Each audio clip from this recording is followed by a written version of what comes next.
الذين آمنوا وكانوا يتقون لهم البشرى في الحياة الدنيا وفي الآخرة سبحان ربك رب العزة عما يصفون وسلام على المرسلين والحمد لله رب العالمين۔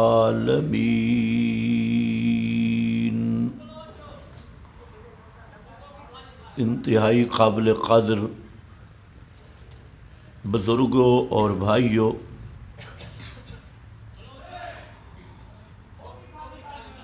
ایمان کی علامات کیا ہیں؟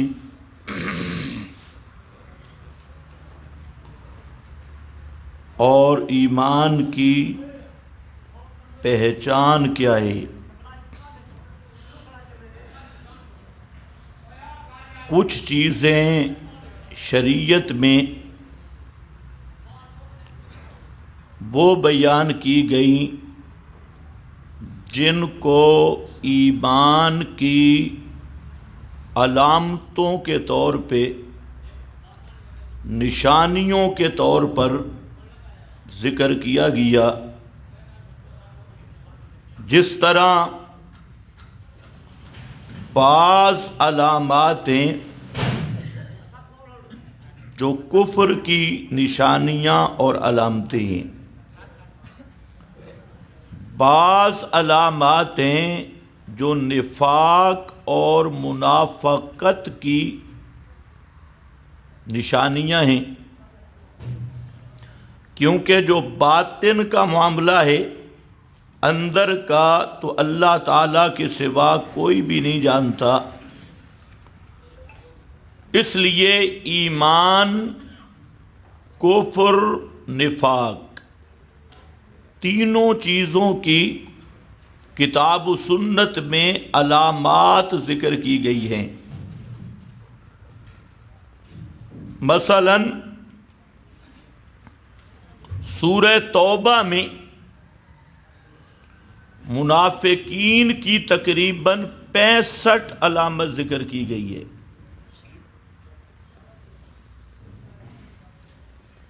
65 علامات، اور حدیث میں بعض علامتیں بیان ہوئیں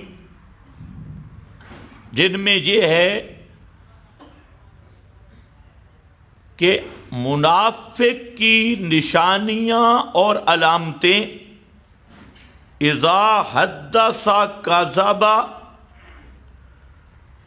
جب بولے تو جھوٹ بولے۔ جھوٹ بولنا منافقت کی نشانی ہے۔ اذا حدث کذب، اذا وعد اخلف، جب وعدہ کرے تو وعدہ خلاف ورزی کرے، یہ دوسری علامت ذکر کی گئی۔ اور تیسری، جب اس کے پاس کوئی چیز امانت ہو تو امانت میں خیانت کرے۔ اگر ان تینوں چیزوں کو ملا کر دیکھنا ہے تو آج کا ہمارا جمہوری نظام ہے، تینوں چیزیں کٹھی آپ کو ملیں گی جمہوری نظام میں، طاغوتی نظام میں، کہ جب بولیں گے جھوٹ، جو وعدہ کریں گے خلاف ورزی، اور جو امانت ان کے سپرد کی گئی اس میں خیانت کرنا۔ یہ علامات منافق، حدیث میں آئی ہیں. اسی طرح علامات کفر، مثلا نبی کریم صلی اللہ علیہ وسلم نے فرمایا کہ کفر اور ایمان کے درمیان فاصل نمازیں، کفر اور ایمان، شرک اور ایمان کی حد فاصل نماز ہے. جو آدمی نماز کو چھوڑ گیا تو یہ علامت ہے اس کے کافر ہونے کی، نشانی ہے اس کے کافر ہونے کی. ترک الصلاۃ. تو اسی طرح اور بھی بہت ساری علامات ہیں تکذیب کی اور کفر کی، جن میں قرآن کریم نے ایک علامت بیان کی، اللہ کی آیات کے ساتھ مذاق کرنا، استہزاء، مذاق اڑانا، یہ کفر کی علامت ہے. اللہ تعالیٰ کی آیات کو سن کر، آیات کا مسئلہ نہ ماننا اور چہرے پر کراہت کا آ جانا، ناگواری کا آ جانا، یہ قرآن نے کفر کی علامت ذکر کی ہے. تعرف فی وجوہ الذین کفروا المنکر اذا تتلی علیہم آیاتنا بینات. جب ہماری واضح آیات ذکر کی جائیں، بینات جن کا معنی بالکل صاف ہو، تو تعرف فی وجوہ الذین کفروا المنکر، پہچانے گا تو ان کے چہروں میں المنکر، ناگواری، ناپسندیدگی، نفرت کے آثار. کن کے چہروں میں؟ الذین کفروا، جو کٹر کافر ہیں. یہ ایک علامت ہے کہ کتاب اللہ کی آیات پیش کی جائیں اور سامنے سے کوئی کتاب اٹھا کے لے آئے، آپ اس کو قرآن سنائیں، اور وہ کوئی کتابڑی اٹھا کے لے آئے، رسالہ اٹھا کے لے آئے، کسی بزرگ کے دستخط اٹھا کے لے آئے، کسی شیخ مشائخ کی تحریر لے آئے، کوئی جھوٹی مکذوبہ روایت لے آئے، تو روایت کی تحقیق بعد میں ہوگی. اللہ نے اس کے کافر ہونے کی علامت پہلے ذکر کر دی ہے. یہ آدمی کافر ہے. نشانی کیا ہے؟ تعرف فی وجوہ الذین کفروا المنکر. قرآن سن کے چہرہ بگڑ گیا، نفرت کے آثار آئے، تو الذین موصول ذکر کیا، اور موصول میں ابہام ہے. یہ تعجین نہیں کہ حاجی صاحب ہے، لمبی داڑھی والا بزرگ ہے، یا بالکل چھلا مچھا کلین شیپ ہے، کچھ بھی نہیں. جو بھی آیات سن کر، سیٹ کرو یار، اس کا چہرہ بگڑے، تو اس کی علامت ذکر کی الذین کفروا. اسی طرح قرآن مقدس نے اہل ایمان کی بھی علامتیں ذکر کی ہے،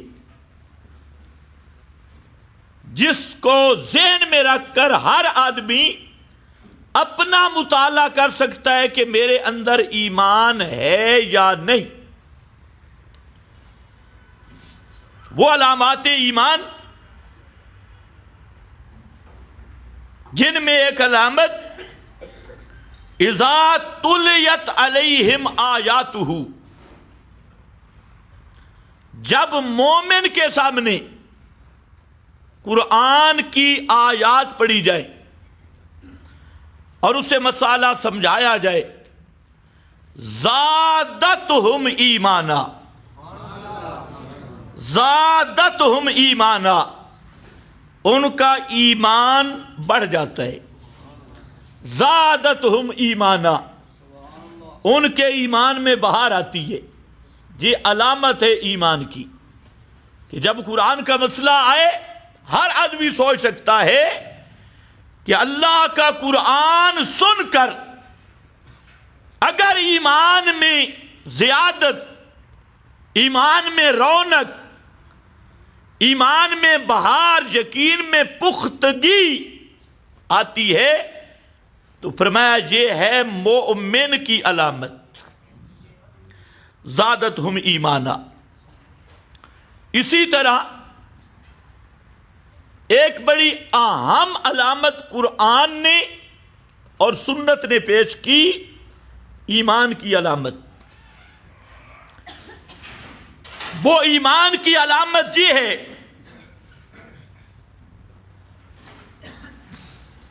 اولیاء اللہ کے ساتھ محبت رکھنا اور اولیاء اس شیطان کے ساتھ نفرت رکھنا۔ اولیاء اللہ کے ساتھ محبت اور اولیاء اس شیطان اعداء اللہ جو اللہ کے دشمن ہیں اور شیطان کے اولیاء ہیں، ان کے ساتھ نفرت رکھنا، بغض رکھنا، یہ ہے سب سے بڑی ایمان کی علامت، استقامت کی علامت۔ بالکل آسان سی، اللہ والے اولیاء اللہ، ان کے ساتھ محبت، ان کے ساتھ تعلق، ان کے ساتھ مجالست اور ان کے ساتھ نرمی، نرم رہنا، پیار کرنا، محبت کرنا، اور جو اللہ کا دشمن ہے، اولیاء اس شیطان میں سے ہے، اس کے ساتھ نفرت رکھنا، اس کا دل میں بغض رکھنا، یہ ہے ایمان کی علامت۔ قرآن نے بھی بیان کیا اور پیارے پیغمبر نے بھی بیان کیا۔ تو یہاں دو چیزیں سمجھنی ہیں، اولیاء اللہ کے ساتھ تعلق، اولیاء اللہ کے ساتھ محبت، اولیاء اللہ کے ساتھ پیار، اولیاء اللہ کا ادب و احترام، اولیاء اللہ کے ساتھ جذبہ ایثار، یہ علامت ایمان ہے۔ اور اعداء اللہ، اولیاء الشیطان، ان کے ساتھ بائیکاٹ، ان کے ساتھ نفرت، ان سے برات، ان سے بیزاری اور ان سے ہر مذہبی مقاطعہ، بائیکاٹ کرنا، یہ ایمان میں سے ہے اور ایمان کی علامت ہے۔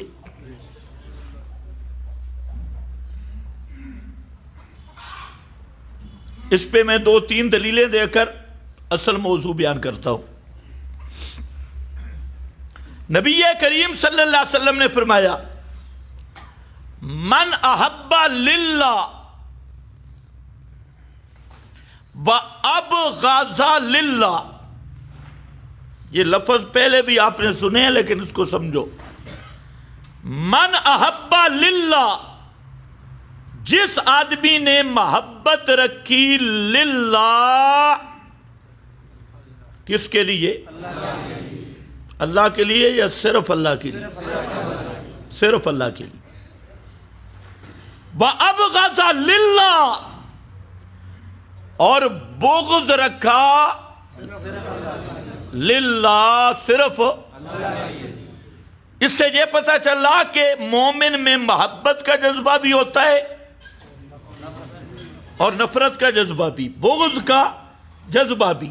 لوگ کہتے ہیں نہیں غصہ نہیں کرنا چاہیے، غصہ نہیں کرنا، یہ اخلاق کے خلاف ہے۔ بغض نہ رکھو، یہ اخلاق کے خلاف ہے۔ بھائی دونوں دیواریں ہیں، محبت بھی ہو بغض بھی ہو۔ اللہ کے لیے تو بعد میں بات کرتے ہیں، پہلے محبت بھی ہو اور بغض بھی ہو۔ صوفیاء کہتے ہیں صرف محبت ہو بغض نہ ہو، یہ ایمان نہیں ہے۔ مومن کے دل میں دونوں چیزیں ہیں، محبت بھی بغض بھی، غصہ بھی، اور اخلاق کی اقدار کے بھی دونوں رکن ہیں۔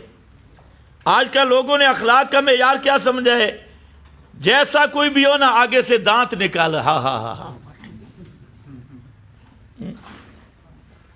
ہمارے استاد کہتے تھے کہ یہ لوگوں نے اخلاق کا معیار بنایا، اور وہ مثال دیتے، مثال بڑی عجیب سی ہے کہ ایک آدمی کسی کی عزت کا برا چاہتا ہے، اس کی بیٹی، اس کی بہن، اس کی بیوی، اس کی وہ عزت خراب کرنا چاہتا ہے۔ اس نیت سے وہ اس کے دروازے پہ آیا۔ اب اس آدمی نے دیکھا، اسے پتہ بھی چل رہا ہے کہ یہ میری عزت کا دشمن ہے، عزت خراب کرنا چاہتا ہے۔ اب اس کے جذبات کیا ہوں گے؟ اس کو عطر کی شیشی دے گا، مسواک جیب سے نکال کے دے دے گا، یہ لے لے، چائے کی پیشکش کرے گا۔ اگر کرے تو اس کو کیا بولو گے؟ دیوس۔ شریعت اس کو کیا بولتی ہے؟ بولو کیا بولتی ہے؟ اچھا کوئی کہے یار اخلاق بھی کچھ ہوتی ہے، اس نے تو چائے، میں اس کے دروازے پہ گیا، اس نے تو چائے بھی نہیں پوچھی، بھئی گیا کیوں تھا؟ تو اب وہ چائے کا مستحق ہے یا مار کا مستحق ہے؟ اس کو کوئی آدمی اخلاق کے خلاف کہے گا؟ اگر اب وہ اس کی عزت کا برا چاہنے والا اس کے دروازے پہ آتا ہے، یہ اس کا اکرام کرتا ہے، اسے چائے پلاتا ہے، اس کی عزت کرتا ہے، تو یہ سب سے بڑا دیوس اور بے غیرت ہے۔ اس کو اخلاقی حسنہ نہیں کہیں گے، یہاں اخلاق کہتا ہے کہ اس کے ساتھ سختی کی جائے گی۔ اور حیرانگی کی بات ہے،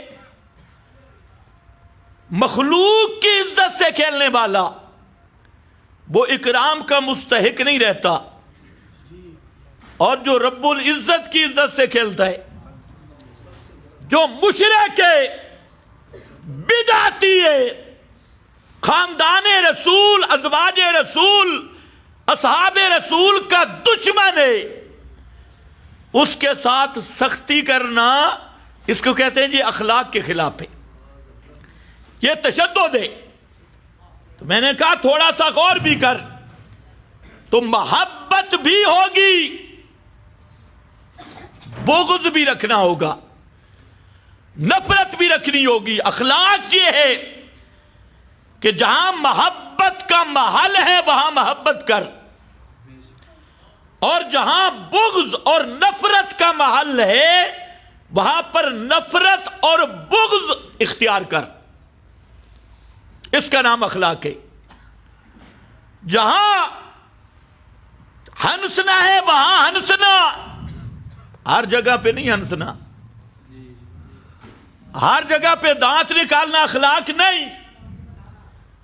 اور جہاں تلوار چلانی ہے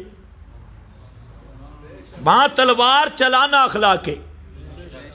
میرے نبی سے بڑا اخلاق والا کوئی نہیں۔ اِنَّكَ لَعَلَىٰ خُلُقٍ عَظِيمٍ، یہاں لفظ علا ذکر کیا، اور علا آتا ہے استعلاء کے لیے، اور فرمایا میرے پیغمبر آپ خلق عظیم پر غالب، مستعلی، خلق عظیم پر مطلب کیا ہے؟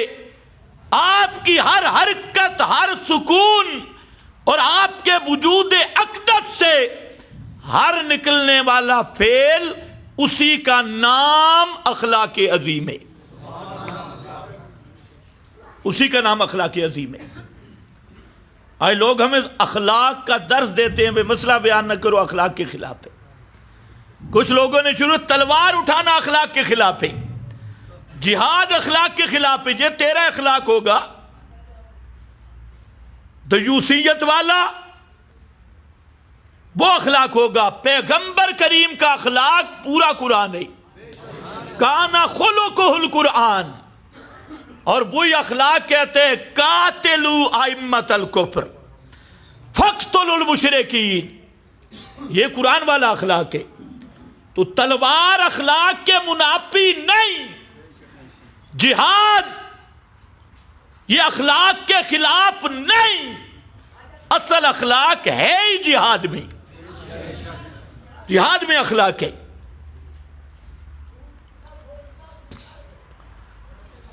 محبت،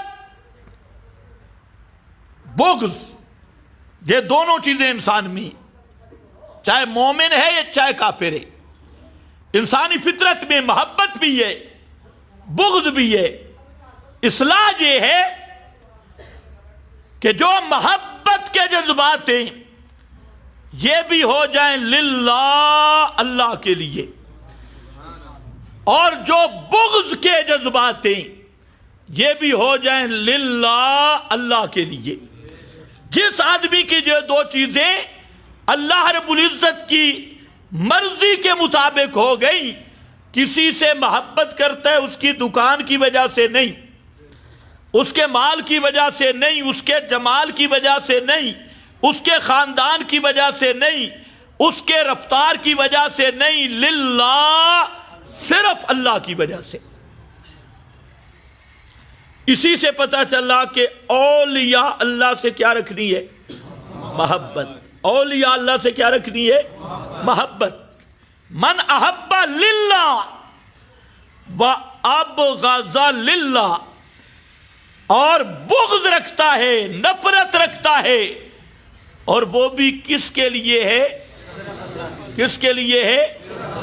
اللہ کے لیے۔ مشرک کے ساتھ بغض ہے، بدعتی کے ساتھ نفرت ہے۔ کیوں؟ اس لیے نہیں کہ اس کی لاش 8 من کی ہے، اس لیے نہیں کہ یہ غریب ہے یا فلاں ہے یا فلاں، نہیں، بغض کی وجہ بھی للہ، یہی سمجھ کے کہ یہ اللہ کا دشمن ہے، بدعتی ہے، پیغمبر کا باغی ہے، اس بغاوت کو مد نظر رکھ کے اس کے ساتھ رکھتا ہے بغض۔ آگے اسی حدیث میں 2 لفظ آئے، ایک وجد حلاوت الایمان، وہ آدمی ایمان کی مٹھاس کو محسوس کرے گا۔ وجد حلاوت الایمان، حلاوت کے 2 معنی، ایک حلاوت ہے چینی گڑ کی مٹھاس، یہ مٹھاس حصی ہے، منہ میں گڑ رکھ لو، چینی رکھ لو، یا حلوہ بالمد وہ رکھ لو، تو زبان پہ کیا محسوس ہوگی؟ آج تم سارے سست ہو، ٹائم تھوڑا ہے، ابھی میں نے تقریر تو شروع نہیں کی۔ حلاوت اور میٹھاس محسوس کرے گا۔ یہ حلاوت جہاں محسوس ہوتی ہے، اس حلاوت کے اعلیٰ محسوس کرنے کا زبان ہے۔ اگر یہ حلاوت آپ جہاں ہاتھ میں گڑ رکھے مٹھاس معلوم ہوگی؟ گڑ کے اوپر چڑھ جائیں، سینے پہ گڑ رکھ لیں، مٹھاس لگے گی؟ کیا مطلب ہے؟ گڑ میٹھا نہیں، چینی میٹھی نہیں، تو پوری چینی کی بوری کے اندر داخل ہو جائے، مٹھاس نہیں لگے گی۔ مٹھاس تب لگے گی کہ اے زبان پہ آئے، اس کا اعلیٰ جہاں ہے، اس کو کہتے ہیں مٹھاس حسی۔ کون سی مٹھاس؟ حسن، منہ کا ذائقہ میٹھا ہو جاتا ہے۔ اور ایک ہے مٹھاس معنوی، حلاوت الایمان وہ ہوتا ہے دل میں ٹھنڈک پڑتی ہے، وہ دل محسوس کرتا ہے، زبان نہیں محسوس کرتی. تو فرمایا وجد حلاوت الایمان، جو آدمی ان دو رکنوں پہ پکا ہو گیا کہ محبت بھی رکھی اللہ کے لیے، بغض بھی رکھا اللہ کے لیے، تو وہ وجد حلاوت الایمان، ایمان کی مٹھاس محسوس کرے گا، ایمان کا مزہ محسوس کرے گا، ایمان کی لذت محسوس کرے گا. اور وہ زبان سے نہیں کرے گا، کس سے؟ دل سے. حلاوت الایمان یہاں ہے، کیونکہ ایمان کا گھر دل ہے. ایمان جہاں ہوتا ہے ٹھنڈک محسوس کرے گا، اور زبان کی ساری مٹھاسیں ہوں وہ مقابلہ نہیں کر سکتی دل والی مٹھاس کے. یہ تو باروں بار مٹھاس ہے نا، دل کی مٹھاس جہاں سے ہوتی ہے، دل کی ٹھنڈک، دل کا مزہ. اور یہ وہ حلاوت ہے جو تختہ دار پہ کھڑے ہو کے بھی محسوس ہوتی ہے.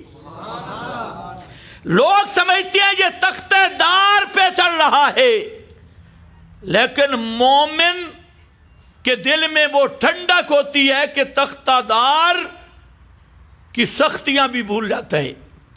اور یہ وہ حلاوت ہے کہ محسوس کرنے والے آگ کے انگاروں پر، گرم پتھروں پر لیٹ جاتے ہیں، ان کی چربی پگھل جاتی ہے، لیکن حلاوت ایسی ہے کہ آہد آہد کے نعرے نہیں چھوٹ سکتے.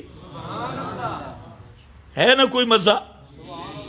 یہ وہ حلاوت ہے جس کو نصیب ہو جائے کہ دنیا کی کسی چیز میں وہ لذت نہیں جو یہاں لذت محسوس ہوتی ہے. کھانے کی لذت، پینے کی لذت، جماع کی لذت، یہ دنیا کی لذت ہے. لیکن یہ جو لذت ہے نا ایمان والی، ساری دنیا کی لذتیں مل جائیں، اس لذت کا مقابلہ نہیں کر سکتی. وجد حلاوت الایمان، باقی ساری لذتیں عارضی ہیں. جتنا اچھا کھانا کھاؤ، منہ میں کھانا ہوتا ہے نا لذت، اور جب منہ سے نیچے اتر جائے ختم، ہر چیز برابر. جتنی دیر منہ میں لقمہ، اور اللہ کی شان ہے کہ منہ میں بھی زیادہ دیر تک نہیں رکھ سکتے. کوئی آدمی منہ میں لقمہ ذرا رکھ کے گھنٹہ ایک بیٹھ جائے، نہیں رکھ سکتے. تو یہ بھی اشارہ ہے کہ دنیا کی لذت اتنی ہے. اور جو لذت ایمان ہے، آخر یار کوئی لذت تو ہے نا، آدمی بیٹھا ہے سامنے چکھا ہے، آگ کا سمندر ہے، اور یہ بیٹھا ہوئے آگ کے کنارے پہ، آنکھیں بند ہیں، بدن پہ کپڑے نہیں ہیں، اور وہ آگ میں بجنیک پر اس کو بٹھا کے توڑنے والے ہیں، رسا کاٹنے والے ہیں. اور ایسی حالت میں جبریل آتا ہے اور وہ کہتے ہیں حالہ کہا جا، ہے کوئی میری ضرورت؟ آگے کہتے ہیں اما فالیک، تو جہاں سے آیا واپس ہو جا، مجھے کوئی ضرورت. یہ ہوتی ہے وہ لذت، وجد حلاوت الایمان. یہی لذت اصحاب پیغمبر کو آئی. مقام احد میں نضر بن حارث جب لڑ رہے تھے تو ایک نعرہ بلند کیا. احد کیا پہاڑ مدینہ میں اس کے قریب جنگ ہو رہی ہے، اور دوڑتے ہوئے کہتے ہیں انی لاجد ریح الجنہ. وہاں دوڑتے ہوئے اللہ کی قسم مجھے جہاں جنت کی خوشبو آ رہی ہے، ریح الجنہ. ایک ایک صحابی کا وجود جب غسل کے لیے کھولا جاتا ہے تو 70 زخم نظر آتی. 70 زخموں کے باوجود وہ لذت ختم نہیں ہوئی. لذت اسی طرح ہے. ایک ہاتھ میں جھنڈا ہے، یہ ہاتھ کٹ جاتا ہے، دوسرے ہاتھ میں اٹھا لیتی، وہ ہاتھ کٹ جاتا ہے، جھنڈا اپنے منہ سے اٹھا لیتی۔ آج تو کانٹا چبھ جائے تو نماز نہیں پڑھتا، کیونکہ لذت نہیں، ساری عبادات بے لذت، اور لذت ملے گی تب جب ایمان کا یہ زور ہوگا، من احب للہ و ابغض للہ۔ جب احب للہ ہوگا، دو مواحد آپس میں لڑ نہیں سکتے۔ سوچ لو، تمہارے اندر ایمان ہے، تھوڑا سا مقناطیس لگاؤ۔ اگر مواحد لڑ رہے ہیں، علامت خطرناک ہے، من احب للہ والی علامت ان میں نہیں ہے۔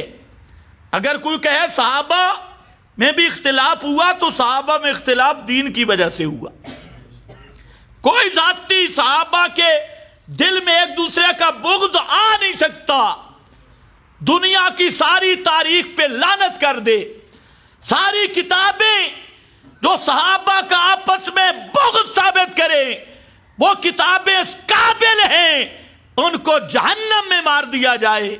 اللہ کا قرآن سچ ہے، فرمایا اصبحتم بنعمتہ اخوانا، اصبحتم بنعمتہ اخوانا۔ سب صحابہ کے بارے میں قرآن کہتے ہیں اصبحتم بنعمتہ اخوانا، اللہ کی نعمت سے تم سارے اخوان بن گئے، بھائی بھائی بن گئے، اور سب کے دل صاف کر دیے۔ الف بین قلوبہم، الف بین قلوبہم، الف جوڑ دیا ان کے دلوں کو۔ یہ قرآن کہہ رہا ہے، صحابہ کے دلوں کو آپس میں جوڑ دیا۔ الف،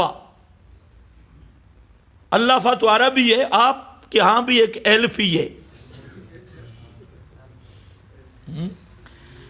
وہ الفی ہے، تم بھی دو چیزوں کو جوڑتے ہو تو کیا لگاتے ہو؟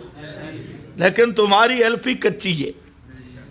یا الف، اللہ نے خود جوڑا، اور جہاں جوڑنا ہے اللہ کی رحمت والی الفی کے ساتھ۔ الف بین قلوبہم، جوڑ دیا۔ اعزتاً علی اذلتاً علی المؤمنین، اعزتاً علی الکافرین۔ کوئی بھی حافظ نہیں تم میں؟ اذلتاً، مومنوں کے ساتھ نرم، حافظ بھی رل مل گئے۔ رمضان آ رہا ہے، تیاری کر لو۔ مومنوں کے ساتھ نرم اور کافروں پر سخت، کافروں پر سخت۔ تو قرآن کی شہادت یہ ہے کہ دو صحابی ایک دوسرے کا بغض نہیں رکھ سکتے۔ یہ کس کی شہادت ہے؟ بولو کس کی شہادت ہے؟ الف بین قلوبہم فاصبحتم بنعمتہ اخوانا رحماء بینہم، رحماء بینہم۔ صحابی کا دل نہیں لڑ سکتا دوسرے کے ساتھ۔ رہ گئی ویسے تو کوئی مسئلہ نہیں، حضرت موسیٰ ہارون کا بھی اختلاف ہو گیا، وہ الگ مسئلہ ہے۔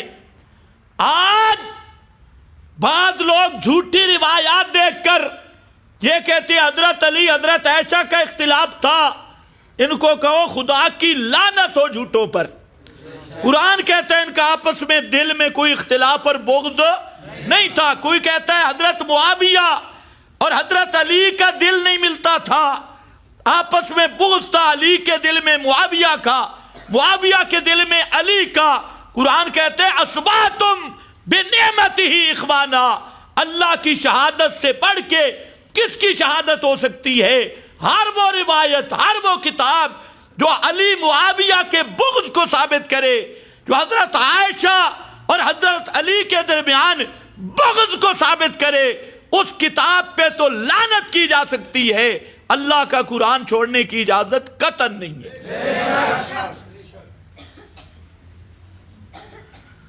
تمہارا کیا خیال ہے؟ آپس میں محبت کرو گے؟ من احبا للہ۔ چھوٹی چھوٹی باتوں پہ لڑتے ہو، ایمان کی علامت سمجھو. اسی لیے فرمایا لا یحل لمسلم ان یہجر اخاہ فوق ثلاث. کسی مسلمان کے لیے یہ جائز نہیں، حلال نہیں کہ اپنے بھائی مسلمان سے 3 دن تک روٹھ جائے، 3 دن تک مقاطع کرے، 3 دن تک بائیکاٹ کرے. فرمایا لا یحل لمسلم، یہ کسی مسلمان کے لیے جائز نہیں. اور آج ہم اپنے معاشرے کو دیکھیں، کوئی لڑ رہا ہے برادری میں، کوئی لڑ رہا ہے زمینوں پہ، کوئی لڑ رہا ہے دکانوں پہ، کوئی لڑائی کر رہا ہے رشتوں پہ، کوئی لڑائی کر رہا ہے اپنے ناموس، اپنے انف ناک بچانے کے لیے. بات بات میں بغض ہے، حسد ہے، اور یہ معاشرہ بغض و حسد کے ساتھ بھرا ہوا معاشرہ ہے. اس لیے میرا بھائی اپنے دماغ کو صاف کر دے، اپنے ذہن کو صاف کر دے.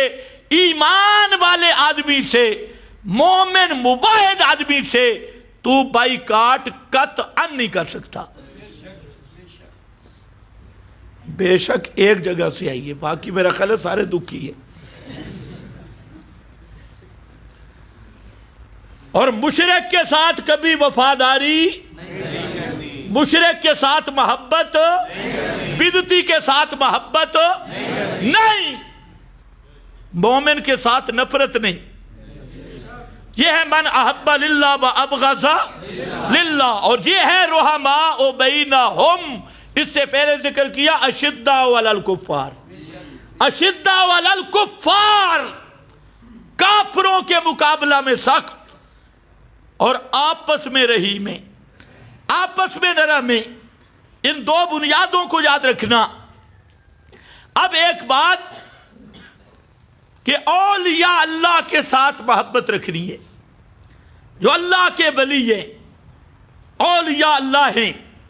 اولیاء اللہ ہیں کون؟ یہ مسئلہ ہے برے صغیر کا. ولایت کسی منصب کا نام نہیں، یہ بات ذہن میں رکھو. شریعت میں ولایت کسی عہدے کا نام نہیں ہے. نبوت منصب کا نام ہے، ولایت کسی منصب کا نام نہیں ہے. ولایت کے عجمی تصورات لوگوں نے بنا دیے کہ ولی کون ہوتا ہے. ہر قوم نے مختلف تصورات قائم کیے کہ ولی اللہ ہوتا کون ہے. قرآن مقدس نے اس راز کو بھی بہترین انداز میں حل کیا کہ اولیاء اللہ ہوتے کون ہیں. آپ کو مولوی یہ بتائیں گے اولیاء اللہ کے ساتھ محبت، اولیاء اللہ کا ادب، اولیاء اللہ یہ کہیں گے. لیکن یہ بھی آپ پوچھیں کہ مولوی صاحب قرآن نے اولیاء اللہ کس کو کہا ہے؟ یہ تحقیق ہونی چاہیے کہ نہیں؟ ہونی چاہیے. اور تم اولیاء اللہ کس کو کہتے ہو؟ ایک پارٹی وہ ہے جو کپڑے اتر جائیں اولیاء اللہ ہے. یہ کون ہے جی؟ یہ پہنچی ہوئی سرکار ہے، مجذوب سرکار. وہ اپنا بدن نہیں ڈھانپ سکتا، سطر نہیں ڈھانپ سکتا، اور یہ کہتا ہے یہ پہنچی ہوئی سرکار ہے. یہ ولی اللہ ہے. ولی اللہ کی بھلی علامت ہے کہ شلوار بھی اتار دے، قمیض بھی اتار دے. یہ اولیاء اللہ ہے. کہتے ہیں، مجھے ایک آدمی کہتا ہے کہ یہ جو ہے نا بری امام اتنے سال تک سمندر میں رہا. علامت ہے ولی اللہ ہونے کی. اتنے سال تک سمندر میں رہا. میں نے کہا یہ انسان تھا یا مگرمچھ تھا؟ خدا کے بندے، خود تم اولیاء اللہ کی توہین کرتے ہو. پانی میں رہنا کمال ہے تو پھر تم مچھلی بڑی ولی اللہ ہے. ساری زندگی پانی میں گزاری. فلانا ولی اللہ ہے جی ساری زندگی جنگل میں رہا. میں نے کہا جنگل میں تو خنزیر بھی رہتا ہے، جنگل میں خنزیر، چیتا، بھیڑیا بھی رہتا ہے. جنگلوں میں رہنا ولایت. کہتے ہیں یہ بڑا ولی اللہ ہے، یہ ساری زندگی غاروں میں رہا، پہاڑوں میں رہا، میں نے کہا پہاڑوں میں تو اژدہا اور بڑے بڑے سانپ بھی رہتی، یہ کون سی علامت ہے ولی اللہ ہونے کی؟ فلانا بڑا ولی اللہ ہے، ہوا پہ اڑتا آیا، ہوا پہ اڑ رہا تھا۔ میں نے کہا چیل، ڈوڈر، کوا، گرج، گرج وہ مردار کھانے والا بڑا پرندہ لمبی گردن والا، کیا بولتے اس کو؟ گدھ، اور پشتو والے ٹپوس۔ وہ گدھ، وہ بھی تو ہوا میں اڑتی ہے، اس کو ولی اللہ کہیں گے؟ نہیں، ولی اللہ وہ ہے جس کو قرآن اولیاء اللہ کہتے ہیں۔ یہ سورہ یونس ہے، اور سورہ یونس گھروں میں جا کے دیکھنا، فرمایا الا ان اولیاء اللہ لا خوف علیہم ولا هم یحزنون۔ یہ شان بیان کیا، مقام بیان کیا، عظمت بیان کی، الا خبردار ان اولیاء اللہ، بے شک اللہ کے ولی، اللہ کے اولیاء اور ولی وہ کون ہوں گے؟ لا خوف علیہم ولا هم یحزنون، قیامت کے دن ان پہ خوف بھی نہیں ہوگا اور وہ غمگین بھی نہیں ہوں گے۔ قیامت کے دن ان پہ خوف بھی نہیں ہوگا اور وہ غمگین بھی نہیں ہوں گے۔ لا خوف علیہم ولا هم یحزنون، اس کا یہ معنی نہیں ہے کہ دنیا میں نہیں ڈرتے۔ اولیاء اللہ وتر پڑھتے ہوں گے میرا خیال، اور وتروں میں کیا پڑھتے ہیں؟ نخشا عذاب، نخشا اللہ ہم تیرے عذاب سے ڈرتے ہیں، نخشا عذاب کا، تیرے عذاب سے ڈرتے ہیں۔ انبیاء کے بارے میں قرآن نے کہا اولئک الذین یسارعون فی الخیرات یدعوننا رغبا ورہبا وَكَانُوا لَنَا خَاشِعِينَ۔ دنیا میں تو میرے انبیاء بھی مجھ سے ڈرتے تھے، خاشعین، میرے سامنے دبے رہتے تھے، یَدْعُونَنَا رَغَبًا وَرَهَبًا، پکارتے مجھے تھے، مجھ سے ڈر ڈر کے اور رغبتیں کر کے، امیدیں رکھ رکھ کے، وَكَانُوا لنا خاشعین، اور مجھ سے ڈرتے رہتے تھے۔ یہ جو لوگ کہتے ہیں نا اولیاء اللہ ہوتے ہیں، ان کو ڈر نہیں ہوتا، نہ نماز، نہ روزہ، نہ حج، نہ زکوٰۃ، تو وہ کیا ہوتے ہیں؟ اولیاء اللہ نہیں۔ سبحان اللہ۔ شیخ عبد القادر جیلانی بڑے ولی اللہ ہیں، فرماتے ہیں کہ میں نے دیکھا ایک بادل سا میرے اوپر ہے، یکدم روشنی ہو گئی، اور روشنی کے اندر سے آواز آئی عبد القادر میں تجھ سے راضی ہو گیا، آئندہ عبادتیں کرنے کی ضرورت نہیں ہے۔ اگر ہوتا کوئی پاکستانی تو اس نے تو لوٹا توڑ دینا تھا، مسلح کو آگ لگا دیتا، بھی میں تو پہنچ گیا ہوں۔ اوپر سے آواز آئی تو شیخ عبد القادر جیلانی کہتے ہیں کہ میرے دل میں خیال آیا، قرآن مقدس کی ایک آیت میرے دل میں آئی کہ اللہ اپنے پیغمبر کو کہتا ہے وَاعْبُدْ رَبَّكَ حَتَّى يَأْتِيَكَ الْيَقِينُ، میرا پیغمبر موت تک اپنے رب کی عبادت کر۔ وَاعْبُدْ رَبَّكَ حَتَّى يَأْتِيَكَ الْيَقِينُ، کہتے ہیں پیغمبر کو تو اللہ نے یہ فرمایا، اور یہ بادل سے آواز آ رہی ہے کہ تیری عبادت کی اب ضرورت نہیں، تو پہنچ گیا، تکالیف ساکت ہو گئی۔ تو فرماتے ہیں اس آیت نے میرے دماغ کو کھول دیا کہ یہ جو بزرگ بول رہا ہے نا، یہ بابا شیطان ہے، یہ بابا ابلیس ہے۔ اس لیے میں نے کہا اخسا یا لعین، دفع ہو جا، دھر پلیت، ہر لعنتی دور ہو جا۔ تو یہ قرآن مقدس کی آیت آئی، اور فرماتے ہیں پھر اس نے پینترا بدلا، کہتا ہے کہ عبد القادر تیرے علم نے تجھے بچا لیا. تو میرے دل میں آیا, میں نے کہا یہ بے ایمان اب پینترا بدل کے حملہ کر رہا ہے. تو میں نے کہا میرے علم نے نہیں بچایا, میرے اللہ نے مجھے بچایا. اللہ کی توفیق نہ ہو تو علم بھی کام آ سکتا نہیں ہے. علم کیا چیز ہے؟ مخلوق کو علم دیا کتنا ہے؟ علم کیا ہے؟ جب تک اللہ کی توفیق نہ ہو کوئی نہ علم والا بچتا ہے نہ جہل والا بچتا ہے. یہ سارا کام ہوتا ہے اللہ کی توفیق سے. تو اس لیے یاد رکھ لو, عرض یہ کر رہا تھا کہ ولی اللہ وہ ہے جس کو قرآن نے ولی اللہ کہا. یہ مضمون ہے بڑا لمبا, اس کے دو طریقے میں سمجھا رہا ہوں. ایک یہ ہے کہ اولیاء اللہ کا تعارف, ان کا بیان قرآن نے کئی مقام پہ ذکر کیا. مثلا اصحاب الکہف یہ اولیاء اللہ ہیں, اور رجسٹرڈ اولیاء اللہ ہیں.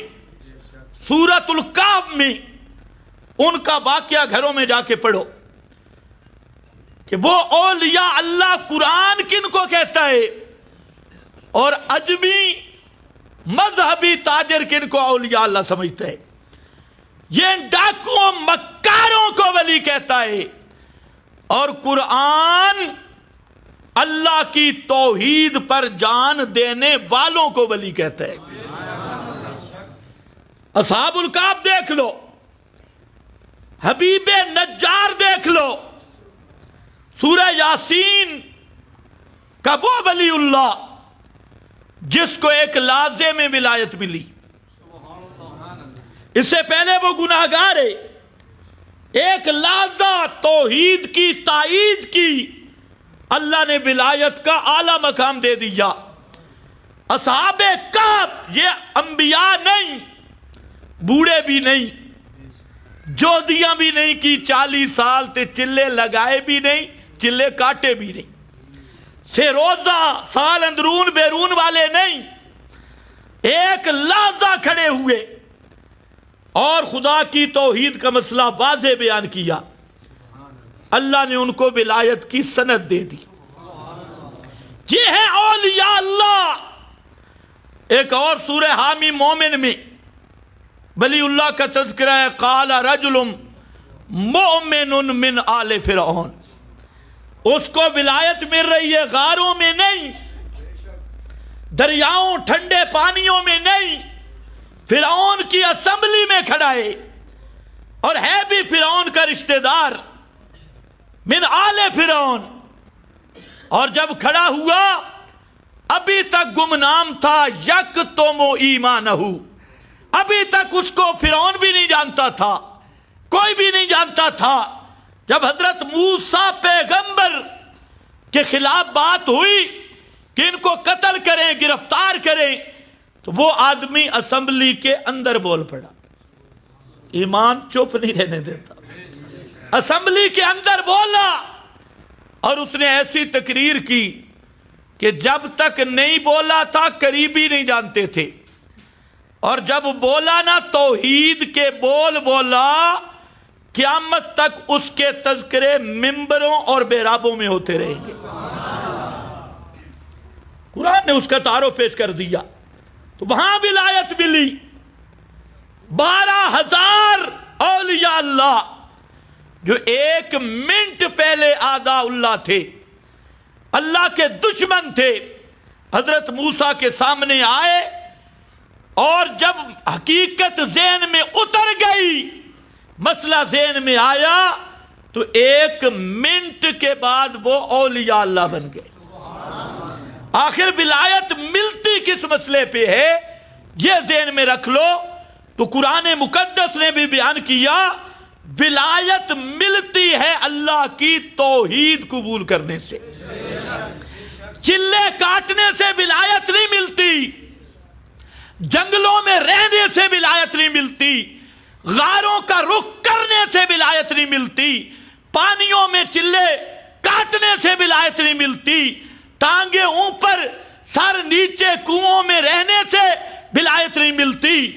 ولایت ملتی ہے اللہ کی توحید قبول کر کے اس مسئلہ کو بیان کرنے سے۔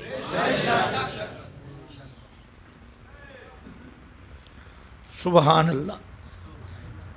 اس لیے فرمایا اللہ ولی الذین آمنوا، اللہ ولی الذین آمنوا، اللہ ان کا دوست ہے آمنو جنہوں نے اپنا عقیدہ ٹھیک کر لیا، ایمان لے آئے۔ حضرت شیخ القرآن فرمایا مسئلہ مان لیا، الذین آمنوا، اور جہاں پر فرمایا الا ان اولیاء اللہ لا خوف علیہم ولا هم یحزنون، یہ ہے کون؟ الذین آمنوا، الذین الذین، یہ ٹکڑا مولوی نہیں سناتا، لا خوف علیہم ولا هم یحزنون تک رہے گا، الذین آمنوا وکانوا یتقون۔ دو جملوں میں ولی اللہ کی پہچان کروا دی۔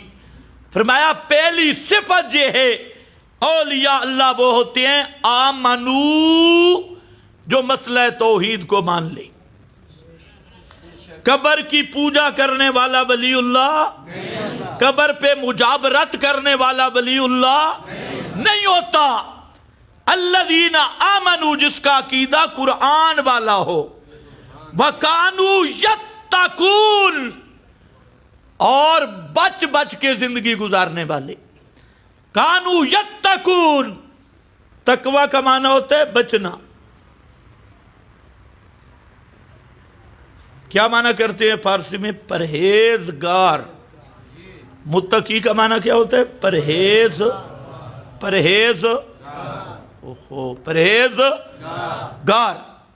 پرہیزگار۔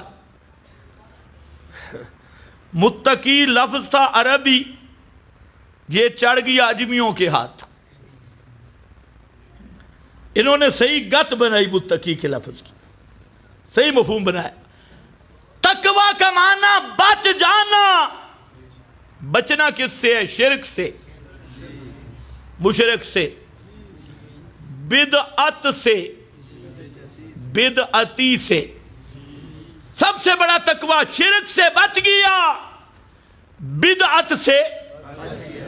اور آج کل جو شرک سے بچے، بدعت سے بچے، اسے کہ بڑا شرارتی ہے، اس کا کام ہی شرارت کرنا ہے، یہ بدعت کے خلاف ہے، رسم کے خلاف ہے، شرک کے خلاف۔ اور جو ہو نا کٹر مشرک، کٹر پیور شرک کا ڈرم اور پورا بدعت کا گٹر ہو، اس کو کہتے ہیں سبحان اللہ، بڑا اچھا آدمی ہے جی، اچھا آدمی۔ یہ ہے متقی۔ تو یاد رکھو کانو یتقون، اللہ نے جس چیز سے منع کیا اس سے بچ گئے۔ اللہ نے منع کیا شرک سے، شرک سے بچ گئے۔ بدعت سے منع کیا، بدعت سے بچ گئے۔ حرام خوری سے منع کیا، حرام خوری سے، شراب سے، جوا سے، لاٹریوں سے، حرام کی کمائی سے، سوہد سے، حرام نظر نیاز سے، غیر اللہ کے نام کے بکرا چھترا دینے سے بچ گئے، بچ گئے، بچ گئے۔ پرہیز پرہیز پرہیز، تعویذوں سے، تعویذوں والوں سے بچ گئے۔ یہ بچتے رہے، بچتے رہے۔ کانو یتقون، بچتے رہے۔ بخاری میں حدیث ہے، نبی کریم صلی اللہ علیہ وسلم نے فرمایا کہ 70,000 آدمی میری امت کے وہ ہوں گے جو بغیر حساب کتاب کے جنت میں جائیں گے۔ کوئی حساب کتاب نہیں، آتے ان کو کہا جائے گا جنت میں جاؤ بھائی، ادخلوا الجنہ۔ آپ نے بیان فرمایا، اندر تشریف لے گئے، صحابہ تکرار کرنے لگے، سبق دہرانے لگے، اور پھر سوچو بچار، یار یہ 70 کون ہوں گے؟ 70,000، ان کا حساب کتاب بھی نہیں. کچھ کہنے لگے کہ یہ ولدوا فی الاسلام، اسلام کے اندر پیدا ہوئے، انہوں نے کبھی کفر شرک زندگی میں نہیں کیا. کچھ نے کچھ اور کہا، دوسروں نے اور کہا، حتیٰ کہ امام الانبیاء صلی اللہ علیہ وسلم تشریف لے آئے. آپ نے فرمایا کیا گفتگو ہو رہی ہے؟ کیونکہ جو حجرے کے باہر کی گفتگو ہے میرا نبی حجرے کے اندر سن سکتا نہیں. زندہ پیغمبر بھی حجرے کے اندر ہو تو باہر والی گفتگو سن سکتا نہیں ہے. اس کے ساتھ وہ حدیث کا ٹکڑا بھی ملا لو. وہ حضرت زینب آئی تھی نبی کریم علیہ السلام کے پاس مسئلہ پوچھنے. حضرت عبداللہ ابن مسعود کی بیوی حضرت زینب، اور سامنے دروازے پہ حضرت بلال کی ڈیوٹی تھی چوکیداری پر. آئی پوچھا، حضرت بلال کو حضرت زینب کہتی ہے نبی کریم علیہ السلام سے مسئلہ پوچھنا ہے، لیکن شرط یہ ہے کہ میرا نہ بتانا کہ مسئلہ کون پوچھ رہی ہے. یہ حدیث مولوی کو نہیں آتی، محمد بن مروان کو اٹھایا ہوا ہے. حضرت زینب کہتی ہے بتانا نہیں، مسئلہ پوچھنے والی کون ہے؟ حضرت زینب نے کہا حضرت بلال کو، رسول اللہ کو نہیں بتلانا. اب حضرت زینب دروازے کے باہر کھڑی ہے. وہاں دروازے بھی لوہے کے گیٹ نہیں تھے، کچے دروازے تھے، کپڑے کے زیادہ دروازے تھے. باہر حضرت زینب کھڑی ہیں، اندر حضرت بلال گئے، اور گھر بھی اتنا بڑا نہیں تھا کہ کوئی لمبی چوڑی حویلی ہو، حجرہ مبارک ہے. آپ اندر ہیں، حضرت زینب باہر ہے. حضرت بلال نے مسئلہ پوچھا کہ یا رسول اللہ مسئلہ یہ ہے کہ اگر خامند امیر ہو، خامند غریب ہو، بیوی امیر ہو، تو بیوی اپنے خامند پر صدقہ کر سکتی ہے کہ نہیں؟ کتنا خوبصورت مسئلہ ہے، آپ سب کے فائدے کا. بیوی امیر ہو، خامند غریب ہو، تو اگر بیوی خامند پہ خرچ کرے تو یہ صدقے کا مال خرچ کر سکتی ہے یا نہیں؟ یہ مسئلہ جا کے پوچھنا ہے. حضرت بلال نے جب پوچھا تو نبی کریم صلی اللہ علیہ وسلم نے فرمایا یہ مسئلہ کس نے پوچھا ہے؟ یہ مسئلہ پوچھنے والی کون ہے؟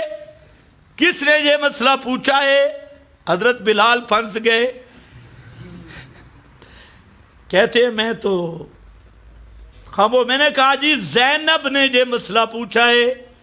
نبی کریم علیہ السلام نے فرمایا مدینے میں بہت ساری زینب نام کی عورتیں ہیں، یہ کون سی زینب ہے جو یہ مسئلہ پوچھ رہی ہے؟ کچھ ایمان ہو اس حدیث پہ تو کبھی مردوں کے سننے کا عقیدہ مسلمان نہیں رکھ سکتا. زندہ پیغمبر حجرہ میں عرض اعمال بھی ذہن میں رکھتے آؤ، جمیع ما کان ما یکون والوں کا عقیدہ بھی ذہن میں رکھو، حاضری ناظری بے ایمان حاضریوں کا عقیدہ بھی ذہن میں رکھ لو. ہر جگہ پہ حاضر ناظر یا اللہ کے نبی اندر اور حضرت زینب کے بارے میں پوچھ رہے ہیں یہ کون سی زینب ہے؟ مدینے میں بہت ساری زینب نام کی عورتیں ہیں، یہ کون سی زینب ہے؟ حضرت بلال کہتے ہیں میں نے کہا امرات عبداللہ ابن مسعود، یہ زینب حضرت عبداللہ ابن مسعود کے گھر والی. آپ نے فرمایا اللہ خیر، اس کو جا کے مسئلہ بتا دے. 2 ثواب ملیں گے، ایک صدقے کا ثواب ملے گا اور دوسرا خامند کو خوش کرنے کا ثواب بھی ملے گا، خامند کا تعامل کرنے کا ثواب بھی ملے گا. زندہ پیغمبر کو بھی حجرے کے باہر کا پتہ نہیں ہے. اور یہ بے ایمان جہاں سے کہتے ہیں جب حج پہ جائے نا تو میرے جا کے سلام کہنا، دور لانتیہ ہے بے ایمان. حضرت سعد کا واقعہ تو آپ کے ذہن میں ہوگا. سعد حضرت ابو بکر صدیق فاروق اعظم حضرت سعد کے دروازے پہ گئے. حضرت سعد بڑی دعوتیں دیتا تھا، یار میرا باغ بڑا اچھا ہے، کھجوروں کا باغ ہے، میرے پاس ٹھنڈا پانی ہے، اللہ کے محبوب کبھی آپ تشریف لائیں اور ہمارا دل ٹھنڈا ہو، آپ کو زبردست دعوت کھلائیں۔ کبھی تم نے بھی یہ کیا ہے؟ یہ اخلاق بھی اپناؤ، یہ اخلاق ہے، ایک دوسرے کو کھانا کھلاؤ۔ انشاءاللہ بالکل معمولی سی ہے یہ، سارے بولو، ایک دوسرے کی دعوت کرو، حلال مال سے کھانا کھلاؤ۔ صرف کھانا نہیں، ہمیں بھی بلاتے ہیں، پہلے 3 گھنٹے تقریر کرو پھر کہتے ہیں دعوت۔ اب جو آدمی 3 گھنٹے تقریر کرے اس نے بعد میں کھانا کیا کھانا ہے؟ تو ہم کہتے ہیں کبھی کھانے کے لیے صرف بلایا کرو نا علماء کو، صرف کھانے کے لیے، تقریر شکریر نہ ہو۔ تو اطعم الطعام، حضرت عبداللہ ابن سلام کہتے ہیں میں نے سب سے پہلے جب نبی کریم علیہ السلام کی تقریر سنی، یہ یہودیوں کے بڑے عالم تھے، تو آپ کے یہ لفظ میرے کانوں میں پڑے، اطعم الطعام، ایک دوسرے کو کھانا کھلایا کرو۔ خیر آپ گئے، حضرت سعد نے دیکھا بھی اوہ نبی کریم علیہ السلام تشریف لے آ رہے، حضرت ابوبکر حضرت عمر دروازے پہ کھڑے ہوئے، حضرت سعد دروازے کے اندر بیٹھ گئے، انہوں نے باہر سے کہا السلام علیکہ یا سعد، حضرت سعد نے آگے سے کہا وعلیکم السلام یا رسول اللہ، آپ نے السلام علیکہ یا سعد، وعلیکم السلام یا رسول اللہ، السلام علیکہ یا سعد، 3 دفعہ فرمایا اے سعد السلام علیکم۔ حضرت سعد نے پھر ایسا جواب دیا، نبی کریم صلی اللہ علیہ وسلم نے سمجھا کہ حضرت سعد گھر میں نہیں ہیں، سن رہے ہو؟ 3 دفعہ سلام کرنے کے بعد تم بھی واپس مہربانی کر کے آگے کرو، دھرنا نہ لگایا دروازے پہ، یہ بھی آداب ہے۔ آج تو باہر کوئی نا دروازے پہ وہ پورے بمباری ہوتی ہے، بمباری ہوتی ہے، کچھ آداب اور اخلاق بھی ہے۔ اور یہ جو موبائلوں پہ شروع ہو جاتے ہو 60 گھنٹی 6 گھنٹی، 3 دفعہ بیل دو، اگر جواب نہیں دیتا تنگ نہ کرو، سمجھ لو وہ کسی کام میں ہے، ورنہ خواہ مخواہ گناہگار ہوگی۔ اول تو 1 دفعہ کافی ہے، جب 1 دفعہ آپ گھنٹی دیتے ہیں تو 3 دفعہ وہ خود دے لیتے ہیں موبائل، تو زیادہ 3 دفعہ کال کر لو، زیادہ کال کرنا بھی جائز نہیں، لیکن یہ آداب کون بتائے؟ اچھے مولوی ہوتے ہیں 60 کال کرتی ہیں، اور جو تیسری دفعہ مجھے کال کرے نا پھر اس سے پوچھ لو بھئی جواب کیا ملتا ہے۔ 3 دفعہ سے زیادہ کال کر، اس کے اکرام بھی اس کی شان کے مطابق ہوتا ہے۔ آگے 3 دفعہ سلام کیا، واپس ہونے لگے، فرمایا سعد اندر موجود نہیں۔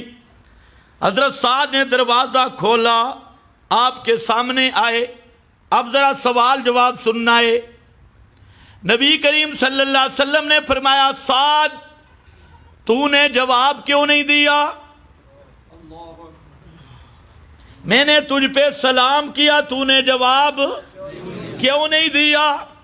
حضرت سعد کہتے ہیں وَلَقَدْ رَدَدْتُ عَلَيْكَ یا رسول اللہ، اللہ کی قسم میں نے آپ کو جواب دیا ہے۔ نبی کریم علیہ السلام فرماتے ہیں جواب نہیں دیا، کیوں نہیں دیا؟ حضرت سعد کہتے ہیں اللہ کی قسم جواب دیا ہے، وَلَكِنْ لَمْ أُسْمِعْكَ، لیکن تجھے سنا کر جواب نہیں دیا۔ لم أسْمِعْكَ، اسما سما والے چکر چلانے والے وہ بھی ذرا سمجھ لیں، لم أسْمِعْكَ، تو جواب دیا لیکن تجھے سنایا نہیں، آہستہ کر کے جواب دیا، اونچا جواب نہیں دیا۔ زندہ پیغمبر دروازے کے باہر اور اندر صحابی 3 دفعہ سلام کا جواب دیتا ہے، آہستہ کر کے دیتا ہے۔ پیغمبر کریم نے 3 دفعہ حالت حیات میں حضرت سعد کا سلام، فَكَيْفَ كَانَ كَيْفَ بَعْدَ الْمَوْتِ، یہی بات کہتے ہیں فقہائے کرام کہ لا یعلم الغیب حین کان فی الاحیاء فکیف بعد الموت. جب آپ زندہ تھے تو اسباب کے بغیر سن نہیں سکتے تھے، تو کیف بعد الموت، موت کے بعد آپ کس طرح سن سکتے ہیں اور کس طرح دیکھ سکتے ہیں؟ اس لیے مولویوں کے دھوکے میں مت آنا. صحابہ آپس میں گفت و شنید کر رہے تھے، آپ باہر تشریف لے آئے. فرمایا کیا پوچھ رہے ہو؟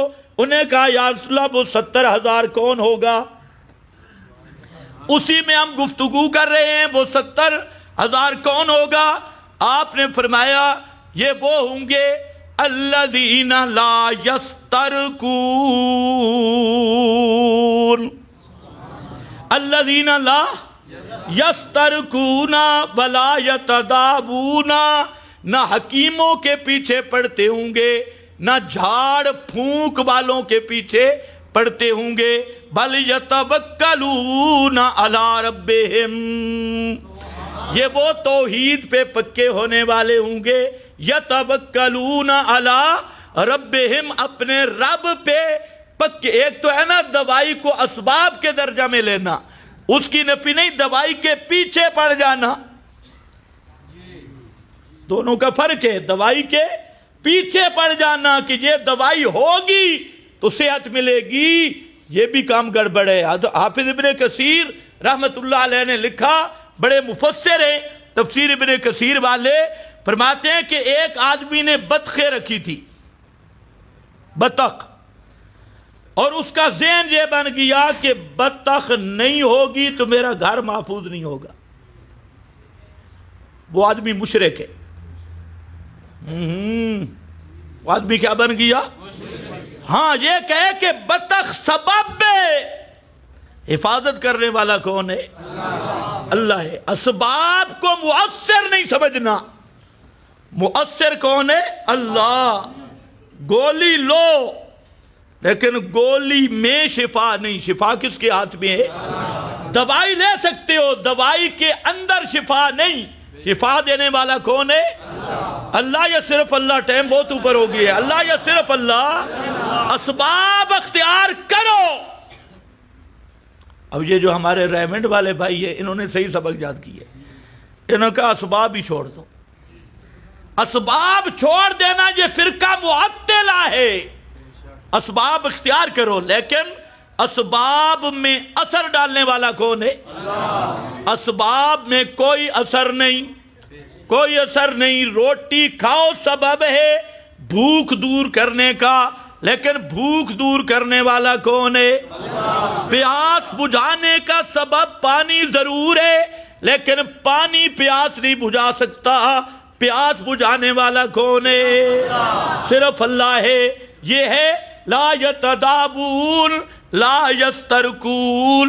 اور آج کیا عقیدہ ہے کہ یہ فلانا پیر شیطان، اس کے پاس جا آگے پیر بھی دعویٰ کرتا ہے میں تعویذ دوں گا نا، 5 کلو دا پتر آیا بھی ہے، پتر آیا بس تعویذ لے جا، 1000 روپیہ دے کام ہو جائے گا. یہ پیر بھی کافر، مرید بھی کافر. اگر تعویذ پہ اعتماد کیا یا دعویٰ کر رہا ہے کہ میرے تعویذ یوں مؤثر ہے، یہ دعویٰ کرنے والا بھی کافر ہے اور اس پہ یقین کرنے والا بھی کافر ہے. تعویذوں میں کوئی اثر نہیں. تصرف کس کا ہے؟ صرف اللہ کا. لا یسترکون ولا یتداوون یتوکلون علی ربہم، اللہ پر بھروسہ رکھتے. چلو جی تمہید ہو گئی. انشاءاللہ آئندہ جمعہ سے یہاں تقریر شروع کروں گا. وآخر دعوانا